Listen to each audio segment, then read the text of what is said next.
Today, I am going to be showing you the most overpowered weapon in Call of Duty Cold War for multiplayer.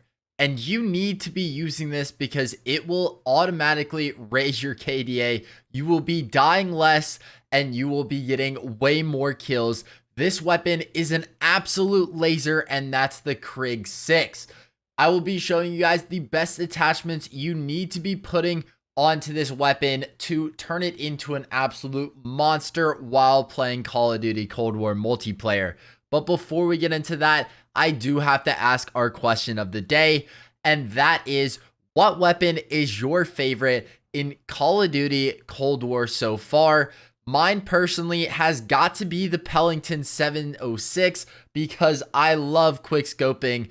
And just letting you guys know, on this channel, we upload a ton of class loadouts. So we actually have one for the Pellington if you want to go ahead and check that out. But without further ado, let's go ahead and get right into the Krig 6 class setup.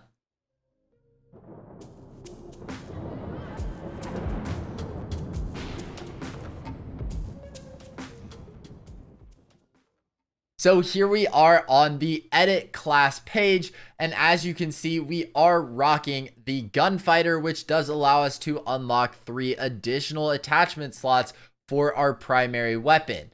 So that's going to allow us to get 8 attachments instead of the regular 5. And we have the Krig 6 right here. It is an assault rifle, and I'm telling you guys, this thing will laser from far distances, so you will want to stay tuned for this. Let's go ahead and jump into the gunsmith and hop right into our optic attachment. So normally whenever I do class loadouts, I'm normally like, the optic is always optional, and I want you guys to keep that in mind with this one. But I went ahead and gave you guys my favorite, and that's the quick dot LED. I really like how it looks, and with that 1.25 times magnification, we're actually able to see some farther distances, which is what I would like an assault rifle to be able to do. I feel like Iron Sights is a bit not too zoomed in, and I want it to be a bit more zoomed in. I know that didn't make too much sense, but I like 1.25 times magnification, so I went ahead and stuck with this one. Another one that I've seen players running is the Microflex LED, and anything with reflex in it, so the mill stop reflex is also a good option. It's just a bit more zoomed in, and I would just test out those 3 and see which one you like more. One thing I'm going to suggest, don't put on a 4x scope. That's probably not a great decision for the optic for an assault rifle. But anyways, let's go ahead and move on to the muzzle. And for this one, we're just going with the regular muzzle brake 5.56.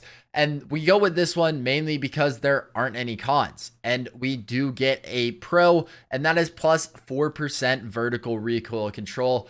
I think that one of the hardest parts about using an assault rifle in Cold War is the recoil, and that's not even too much. So if we can make the recoil just laser, then it's perfect. So I went ahead and added this, and the reason why I'm not using the infantry compensator, which I know a few of you guys might be asking, is just because we lose 8% horizontal recoil, and I personally find it harder to control on horizontal recoil than the vertical recoil. So I went ahead and just stuck with the muzzle brake so that we don't get any cons.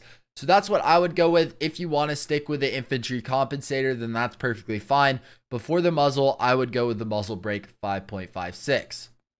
Now moving on to the barrel, let's go ahead and choose the 19.7 inch takedown. This thing is so good because one of its pros is plus 150% effective damage range.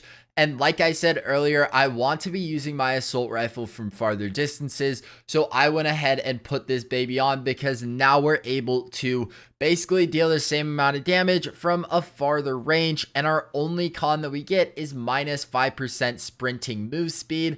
But just stay tuned because I do have a way to keep our speed up. As you guys can see on this little chart right here, it's really fast, and that's what I like whenever I'm using an assault rifle. I want to be speedy, quick moving, and luckily, while using the 19.7 inch takedown, I'm not losing that sprinting moving speed as much as I would if I wasn't using a certain attachment later on. But next, moving on to the body, I just went ahead, throw on the steady aim laser, and that's normally what you will be seeing me throw on for the body attachment, just because it increases hip fire accuracy. I know this isn't as important for some of the other features because normally you're going to be scoped in with an assault rifle, but just in case you want to hip fire, you become more accurate. Just throw on the steady aim laser, call it a day, and let's move on to the underbarrel. And for that, we are putting on the infiltrator grip. And this is where I was talking about we don't have to worry about losing the movement speed, because with the infiltrator grip, we will get a plus 5% movement speed, a plus 5% shooting move speed, and a plus 5% aim walking movement speed. So overall, we are just making this thing a beast to shoot and move with. And that's what you really want with an assault rifle. I explained that earlier, so we don't have to go into it again. Next, let's talk about the magazine. I went with the simple 40 rounds magazine, and this just makes it, instead of 30 rounds, you got 40. You're not going to be reloading as much. The only downside is that we do have to take more time to reload those bullets, but it shouldn't really matter because you won't reload as often, and the more often that you're reloading, the more often you will be exposed to just getting shot at you. I think that should make sense to you guys. So yeah, just go with the 40 round magazine. And next, for the handle, let's go with the field tape. This is a change because I know in my last couple videos, I've either put on the jungle grip or the airborne elastic wrap, but I went ahead and went with the field tape this time because it doesn't have any cons. I want to make this thing as good as possible, and I feel like whenever we are decreasing our shooting move speed, if we put on the airborne elastic wrap, and our sprint to fire speed, this assault rifle isn't what I want it to be for. I normally want to use this assault rifle whenever I just want to real quick pull it up, shoot from far distances, and then move on. I want to go really fast, and I feel like this is awesome with it. We get a pro of plus 90% flinch resistance, and that's awesome on itself. And just to add on top of it that we don't have any cons, makes it an even better handle attachment. Now, finally, our last attachment we got is for the stock, and that is going to be our Raider stock. And for this weapon, we are going to get a plus 30% increase to sprint to fire time and a plus 40% increase to aim walking movement speed. So once again, we're seeing that increase to speed while only getting a decrease to minus 30% hip fire accuracy, but we made that up with the body, the steady aim laser, and we made back 20% of it. So in the end, we're only losing minus 10% hip fire accuracy, which in the end, I don't use an assault rifle to hip fire, but you might, and you can just adjust accordingly. But guys, I hope this did help you out. Hopefully you now learned the best attachments you should be using for the Krig.